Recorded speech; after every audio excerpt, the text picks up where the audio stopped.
Hello, my name is Drew Grant, and today I'll be talking to you about why one should adopt, not shop, for a pet. I'm sure that most of you at some time in your life have already owned a dog or will own one at some point.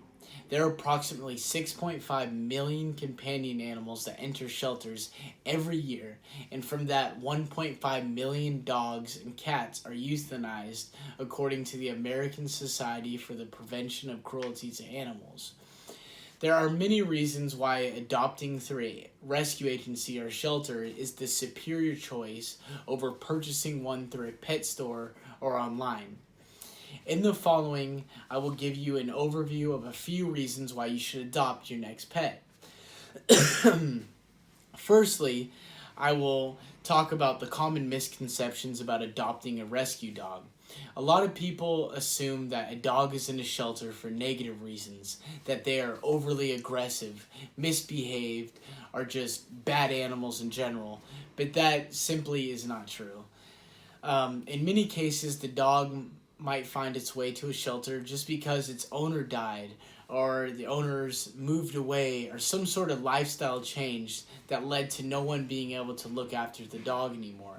The dog could also have been misplaced from a natural disaster such as Hurricane Harvey that hit Texas in 2017, or even the wildfires that are happening in California right now. Another misconception of shelter dogs is that people shy away from adopting because they don't know what they're getting, such as behavioral issues, or they don't know the personality of the dog, or even simply that they don't want a mutt. Well, not wanting to adopt because you don't know what you're getting couldn't be any further from the truth. My girlfriend and I, we spend a lot of time at shelters looking for our dog we have now. And Madeline, my girlfriend, she actually volunteers at the Seattle Humane Society right now. So I can tell you firsthand that shelters have a better understanding of the personality, the temperament, and the behaviors of the dogs than if you were to just go out and buy one. Each dog has a lot of one-on-one time with trainers and counselors at these shelters, where the trainer gets an understanding of the dog's behavior when it comes to any question, such as, is the dog house trained? Does it bite? Is it good with, my other dogs I have at home, or cats I have, or children, etc. All this is determined before the dog even goes out for availability. So you know exactly what the dog is like, and to ensure it's a good fit for you, your home, and your family, unlike buying from a store where all they want from you is your money with no interest of you or the dog's well-being. As I mentioned earlier, that some people don't want a mutt, that people only want a purebred dog such as a black lab or a German shepherd, that shelters only have mutts. Although it is true that shelters typically have mixed breed dogs, they also have purebred dogs as well. Furthermore, there are rescue agencies that are tailored to one specific breed. A couple examples are the Pacific Northwest Bulldog Rescue, where they have French Bulldogs and English Bulldogs, or the Seattle Beagle Rescue Group, where they specialize in, obviously, beagles.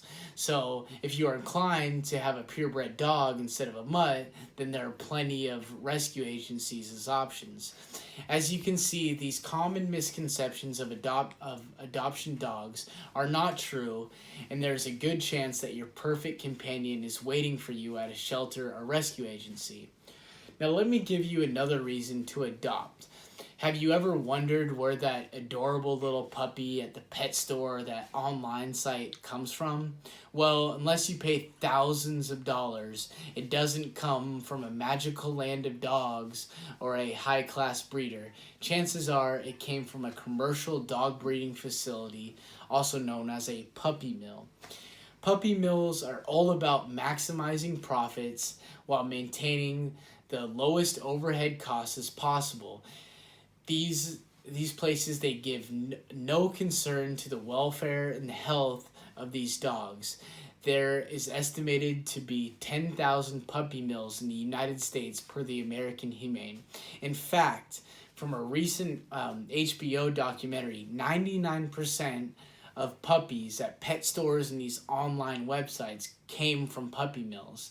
Now let's face it, if there weren't people buying from these online stores or pet stores, we wouldn't have this problem. It's the simple economic principle of supply and demand. If there's no demand, it wouldn't be profitable for the puppy mill organizations to continue this business. So naturally, they would go off and find other ways to make money off. So just take the following numbers. If you get a dog at a pet store and it costs you $1,000, it only costs these puppy mills $50 to $75 to raise these dogs. That makes a profit of $950 per puppy.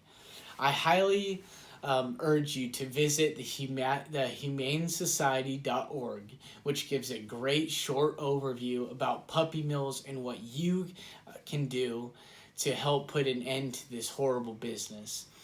It will only take 2 minutes of your time and will allow you to make an educated decision on if you would like to support that kind of business. Alright, to conclude, there are plenty of reasons to adopt, not shop for a pet. The first one being the common misconceptions about adopting a dog, which is really just not being informed that you don't know what you're getting, or that you're going to get a poorly behaved dog. And we also learned that rescue agencies have purebred dogs as well. The second one being about where the dogs commonly come from and the horrible practice of puppy mills.